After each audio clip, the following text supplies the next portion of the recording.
Salams and welcome. I'll be sharing with you some thoughts about some famous Afrikaner people in South Africa. South Africa is a beautiful land, it's a beautiful country, and we've had some famous people, with winning the World Cup, hosting the FIFA, and so many others. But it's a beautiful land, it's a beautiful country. I've had many professors and lecturers who are Afrikaners, and I have a special fondness for the Afrikaner people. So I thought I'll just touch on a few famous Afrikaners.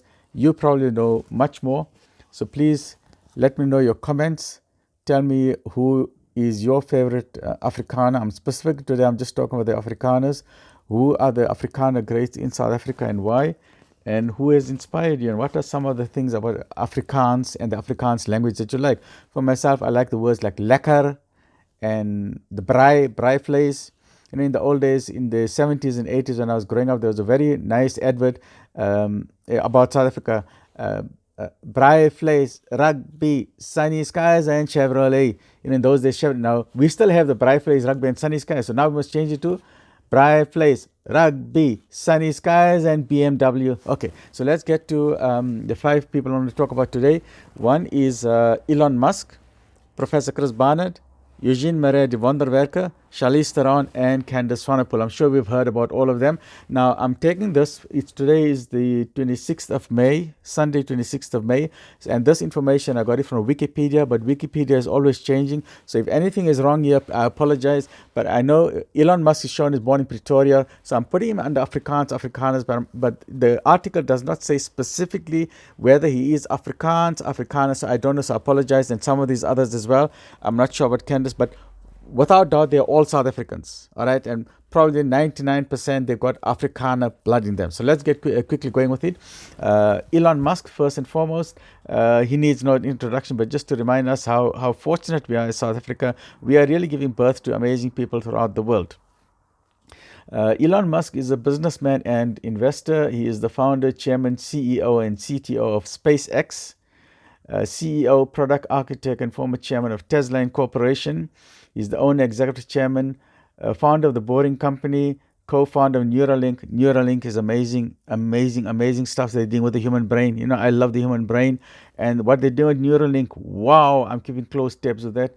And XI and OpenAI, the president of the Musk Foundation. He is one of the wealthiest people in the world. As of April 2024, Forbes estimates his net worth to be US dollars 200 billion.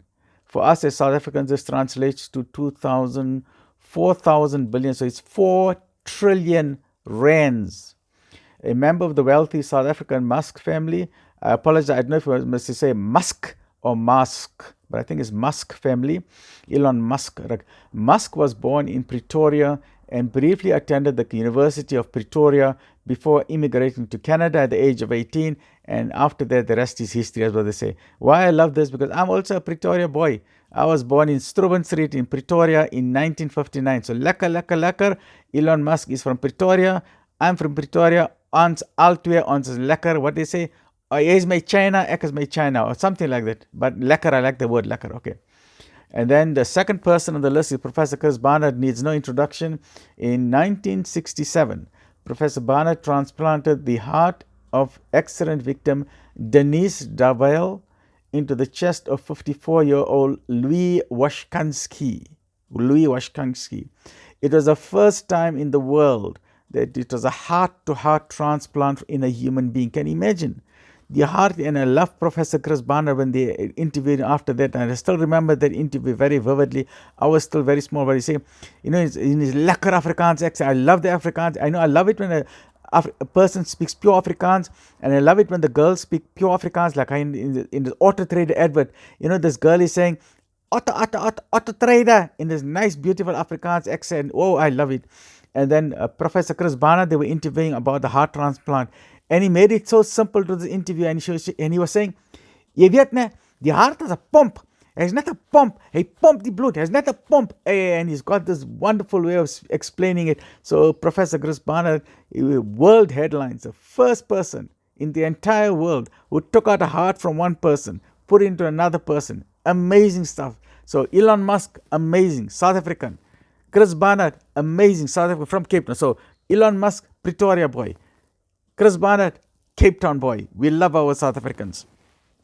Then we have Eugene Marais, another lekker person who I like because he's from Pretoria. Ek is from Pretoria. Ons is all Pretoria boys. Okay, so he is also known as the Wonderwerker. And if you have you seen that movie Wonderwerker, you'll fall on your back. I forget the lady who did it, Karen something, some producer. Oh, you know who it is. Just write to me in the comments. Who is the person who produced and wrote that? What fantastic South African actors we had in there. What a fabulous movie. You know, they must put it on Netflix. Laat die hele wêreld sien, man. Ons is lekker mense, die Suid-Afrikaanse mense, man. Yes, like that movie, Wonderwerker, hey, it needs a, what you call it? Oscar winner, man. That was a lekker movie. You must see that movie. You know, it's ons moet trots wees. Ons is die Afrikaanse nasie, ons moet trots wees. So Eugene Marais, 1870 to 1936, you know, I'm in so much pain today. Okay, was a South African lawyer. He studied medicine as well, but then he gave it for law. He was a naturalist. And listen about his life. What a fascinating life, but a sad life. Marais, I want to just calm down. I apologize. I'm just so much pain. I just want to talk a bit softly now. I apologize. Marais has been widely hailed as a literary and scientific genius and a cultural hero of the Afrikaner people. Marais was born in Pretoria. He began taking opiates at an early age and graduated to morphine. His accidental addiction started while ill with malaria in Mozambique. It was at that stage, in those days, morphine was not considered to be habit-forming, and Eugene Marais took it to control his pain. You know, sometimes I feel I also need to take morphine, but I've got problems with my lungs, so I don't even smoke. I'm not allowed to smoke. I can't take any of these heavy things. But you know, medical cannabis, maybe something I must try because my pain today is severe. I stay awake with pain. You know, the spinal pain is one of those difficult things. Okay, but let's get going. Marais married Aletta Letty Beyers, about whom he wrote to Aletta. And look at those very poignant words that Eugene Marais wrote about his wife. She is just about the most perfect female in body and mind that God ever planted in South Africa. Shortly after the birth of a son and 11 months into the marriage, she died from puerperal fever. What a tragic, and this put him further into morphine.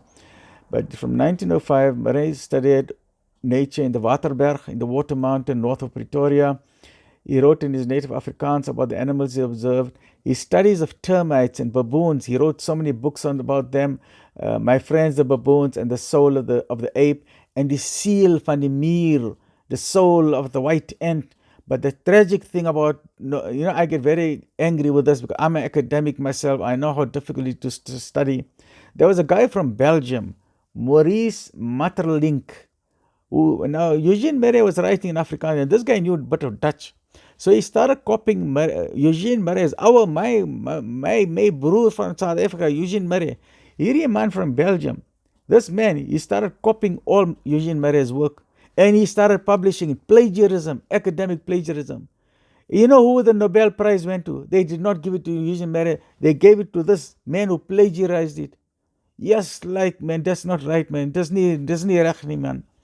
You know, and then the London professor of biology, David Bignell, said, this is a classic example of academic plagiarism. Yes, like, man, that was a very sad story. So please watch that movie, the Wonderwerk, and congratulations to the producers and writers and directors of that movie. What a fascinating movie. Very quickly now, and we all know Charlize Theron and Candice Swanepoel. So very quickly, Charlize Theron says on Lekker, said Afrikaans, she says a South African and American actress and producer, one of the world's highest paid actresses. She's a recipient of various accolades, including I apologize. Today I'm just having it. I'm sorry. She's a recipient of various accolades, including an Academy Award and a Golden Globe Award. I just want to calm down. And Time named her as one of the 100 most influential people in the world. Theron was born in Benoni. Lekker in Benoni is not far from where I am. In Transvaal, the oude Transvaal, in Gauteng province of South Africa. I'm not going to give you her age. Yeah, I mustn't give a woman's age. Yeah, I can see the age there. Yeah, I can see it. Nah, I'm going to give a woman's age. She is lekker. She's only 25 years old. Yeah, she's a lekker 25-year-old. You know what they say in Afrikaans? You know what they call the girls? Springbok, not Springbok, Bokkie. I think it's Bokkie. Just what do you call a nice, beautiful girl in Africa? I think it's Bokkie. Says a Lekker Bokkie. I won't tell you her age. She's 25 years old. Take it from me. I'm a doctor, so I'm telling you she's 25 years old. Okay. She is the only, so Charlize Theron is the only child of road constructionists Gerda and Charles Theron. She's from an Afrikaner family, and her ancestry includes Dutch as well as French and German. All right, the last one on my list, Candice Swanepoel. Is a South African model. She's known for her work with Victoria's Secret. She became a Victoria's Secret angel. She was listed 8th on the Forbes top earning models list. Swanepoel was born to Willem Swanepoel and Eileen Swanepoel and raised on a farm in Mooirivier, South Africa. Swanepoel comes from an Afrikaner family of Dutch origin. While growing up, she was a ballet dancer. Too good, tall, thin ballet dancer. She attended boarding school at St. Anne's College in the nearby town of Hilton.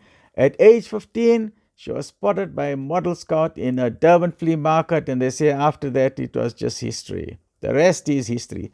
Very quickly, Swanepoel has appeared. Look at all over the world. Swanepoel has appeared in editorials in America, Italian, British, Spanish, German, Greek, Russian, Australian, Brazilian, Japanese, Korean, Chinese, and Mexican Vogue. And then Brazilian, British, German, and South African Elle. And then British, South African, Romanian, Mexican, and Chinese GQ. And then American, Spanish, Czech, Argentine, Turkish, and Korean Harper's Bazaar. Fabulous. I love South Africa. Ek is so trots van Suid-Afrika. Oh, South Africa is a wonderlijke land.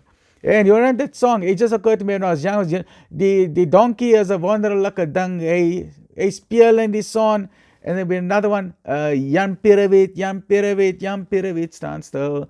Goeiemôre my man, daar's koffie in die kan. Goeiemôre my vrou, here's a swinkie for you. Hey, South Africa, I love you, South Africa. Tell me your comments. What do you love about the Afrikaner nasi? What do you like about the Afrikaner people? Who would you like to see on this list? Who are the famous Afrikaners that you like? And what makes South Africa beautiful is because we all love one another. Stay well and look after yourself.